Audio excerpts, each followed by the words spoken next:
একজন পুরুষের আয় ও সম্পদের উপর সবচেয়ে বেশি হক কার থাকে, আসুন জেনে নেই। এক হুজুরের কাছে এক ব্যক্তি গেল এবং একটি প্রশ্ন করল। হুজুর খুব সুন্দর করে উদাহরণ দিয়ে উত্তর দিলেন।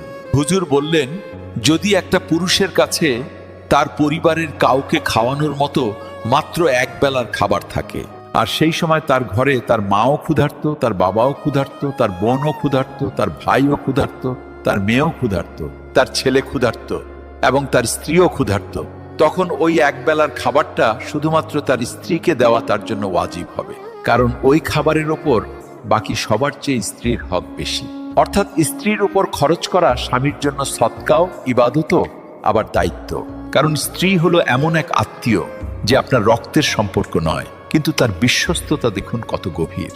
মা, বাবা, ভাই বোন আপনার নিজের রক্ত, কিন্তু স্ত্রী হলো এমন এক সম্পর্ক যা আপনার ভাগ্যে বা নসিবের মাধ্যমে আপনি পান।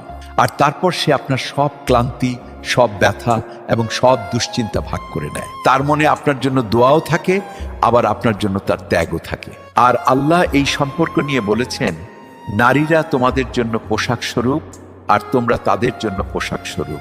অর্থাৎ স্বামী ও স্ত্রী একে অপরের সাহারা, ইজ্জত এবং পর্দা। তাই স্ত্রীর ওপর খরচ করা শুধু ফরজ নয়, বরং এটা ভালোবাসার বহিঃপ্রকাশ